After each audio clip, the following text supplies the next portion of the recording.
নমস্কার, আজকে আবার এসে গেছি আর একটা ভিডিও নিয়ে। এই ভিডিওতে বলবো যে কাস্টমার ভিডিওগ্রাফির ক্ষেত্রে কীভাবে প্রতারিত হন। আবার এই কাস্টমারই দ্বিতীয় পয়েন্টে এই কাস্টমারই আবার যারা ভিডিওগ্রাফার তাদের ওপর যে জোর খাটান তার ফলে তারা প্রতারিত হন, সেটাও বলবো। চলুন দেখা যাক।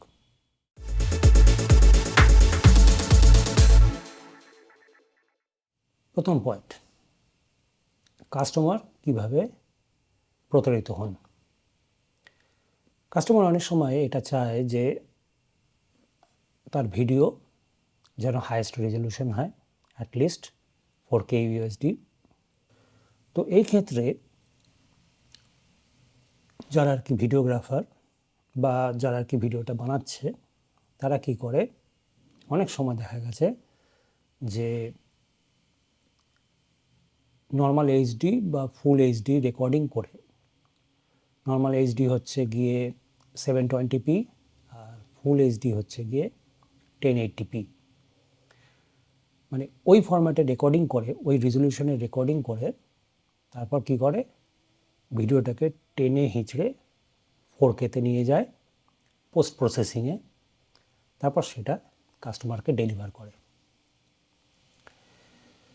তো কাস্টমার তো বিশেষভাবে সেটা বুঝতে পারে না, কারণ কি ওইটা আপনি মোবাইলের যে ছোট স্ক্রিন হয় ওতে কিন্তু আপনি একদমই বুঝতে পারবেন না যে সেটা এইচডি নাকি 4K।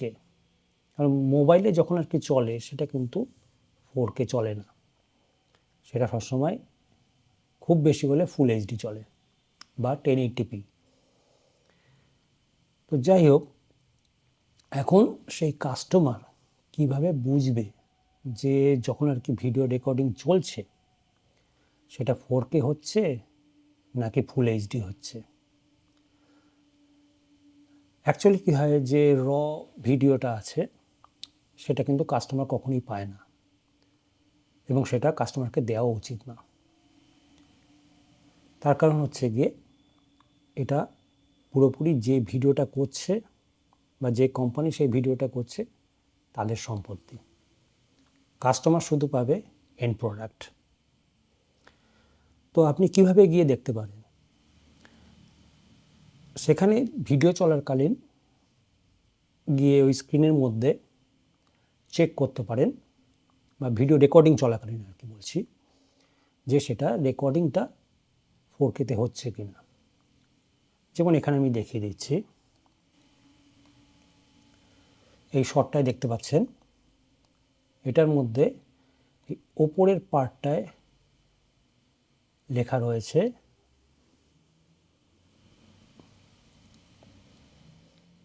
4K 24p। এখানে 4K হচ্ছে গিয়ে রেজলিউশন আর 24pটা হচ্ছে গিয়ে ফ্রেম রেট। এইটা দেখে নেবেন, এটা মোটামুটি সব জায়গাতেই যে কোনো ক্যামেরাতেই আর কি এই ইন্ডিকেশনসগুলো দেওয়া থাকে। আপনি জাস্ট গিয়ে দেখে নেবেন ক্যামেরা স্ক্রিনে যে রেকর্ডিংটা 4K-তে হচ্ছে কি না। আর একটা জায়গা আছে, সেটা হচ্ছে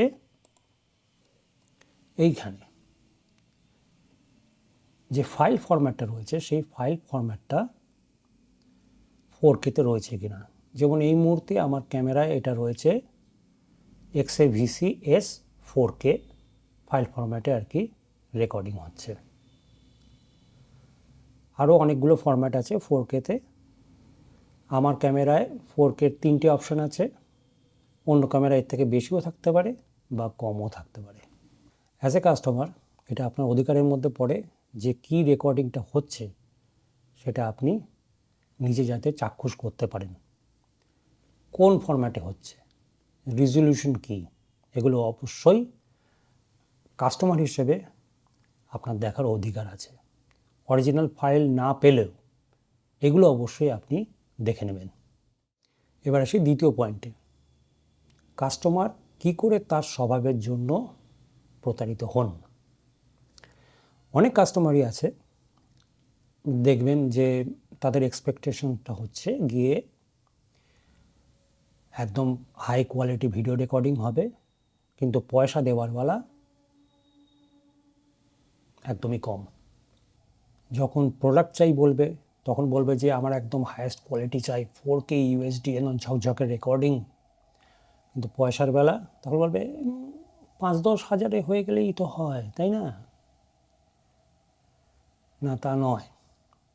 এইসব ক্ষেত্রে কিন্তু টাকাটাও দিতে হয়। একটা সিম্পল 4K রেকর্ডিং, 4K রেকর্ডিংয়ের মধ্যে কী কী ভার্সন আছে সেটা একবার আপনাদের দেখিয়ে দিই। 4K রেকর্ডিং 3টে ফরম্যাটে করা যায়, অন্ততপক্ষে আমার কাছে যা ক্যামেরা আছে তাতে। একদম টপে হচ্ছে কি 10 বিট, তারপর হচ্ছে 8 বিট, তারপরে 8 বিটেরই একটা কম ডাটা রেটে আর কি। প্রথমটা হচ্ছে গিয়ে যেটা 10 বিট রয়েছে সেটার ডাটা রেট রয়েছে 1,00,000 kbps, তারপরে আরেকটা রয়েছে 1,00,000 kbpsই 8 বিটে, তারপরে 60,000 kbpsে, সেটাও 8 বিটে, 8 বিট 420। এখন এই 3টে ফরম্যাটেই মোটামুটি 4K UHDতে ভালো রকম জায়গা নেয় এবং এগুলো প্রসেস করার জন্য কিন্তু বেশ ভালো খরচা পড়ে। একটা 8 বিট 4K ফাইল যার ডাটা রেট মোটামুটি এই যেরকম দেখালাম 60,000 kbps যদি থাকে, তাহলে সেই ফাইল প্রসেস করতে অন্ততপক্ষে আপনার ন্যূনতম 1,00,000 টাকার কম্পিউটার বা ল্যাপটপ লাগবে। তাছাড়া আপনি এই ফাইল প্রসেস করতে পারবেন না। এর থেকে কম দামি কম্পিউটারে এই ফাইল প্রসেস করার মতন কি বলা যায় যে পাওয়ার সেটাই নেই, প্রসেসিং ক্ষমতাটাই নেই। আর যদি 10 বিট হয় তাহলে অন্ততপক্ষে 1,50,000 টাকা, 1,50,000 টাকা থেকে স্টার্ট। সো এই খরচাগুলো মানে এখনকার দিনের যে ক্যামেরাগুলো এসছে তাতে যেরকম high bit rate, high quality, high bit depth video recording হয়, এই ভিডিওগুলো প্রসেস করতে, এই ভিডিও ফাইলগুলো প্রসেস করতে কিন্তু তেমনি ক্ষমতাশালী কম্পিউটার বা ল্যাপটপের দরকার পড়ে। অনেক ক্ষেত্রে কী হয়, বেশিরভাগ ক্ষেত্রেই বলবো 90% ক্ষেত্রে বা 95% ক্ষেত্রে আমাদের স্মল বাজেটের যারা ভিডিওগ্রাফাররা আছে তারা কিন্তু এগুলো সেইভাবে অ্যাফোর্ড করতে পারে না, অত পয়সা কোথায়। তো এই কারণে তারা কি করে যে মোটামুটি ওই ফুল এইচডি অবধি আর কি এই রেজলিউশনে রেকর্ডিংটা করে। আর কাস্টমার যদি চায় যে তার 4K রেকর্ডিং হোক, এইসব ক্ষেত্রে কিন্তু কাস্টমারকেও কিন্তু পয়সাটা ফেলতে হবে। এগুলো কিন্তু 5-10 হাজারে হয় না, টাকা লাগে। আমি আপনাকে বলছি মোটামুটি 2 ঘন্টার যদি একটা ভিডিও ক্লিপ আপনাকে এডিট করতে হয় আর সেটা যদি 10 বিট 422 ফরম্যাটে থাকে, তাহলে কিন্তু অন্ততপক্ষে 1,00,000 টাকা তার খরচ পড়ে পারিশ্রমিক হিসেবে সেই ভিডিওগ্রাফারের।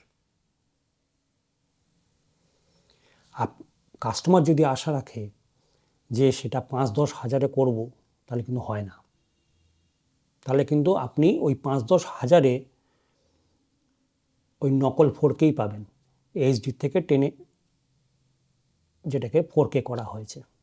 এখন আবার অনেক সময় কাস্টমার বলবে সে তো মোবাইলেও 4K পাওয়া যায়। হ্যাঁ, মোবাইলে 4K পাওয়া যায়, তাহলে সেটা দিয়েই করুন। তার বিট রেট অনেক কম, প্রচুর কম। আর যদি ভালো বিট রেটওয়ালা যদি মোবাইল আপনি চান, তাহলে কিন্তু আপনাকে আইফোন নিতে হবে 15 ম্যাক্স প্রো, একদম HQ422 10 বিট প্রোরেস র পাওয়া যায় ওতে। যখন সেই ফাইল এডিট করতে বসবেন তখন বুঝতে পারবেন আপনারও পেছন হলুদ হবে, কম্পিউটারেরও পেছন হলুদ হয়ে যাবে। সেই জন্য বলছি উপযুক্ত পারিশ্রমিক দিন, তবেই ভালো কোয়ালিটি পাবেন। এটা হচ্ছে গিয়ে মোদ্দা কথা। তাহলে আজকের ভিডিও এই অবধি, আবার দেখা হবে। নমস্কার।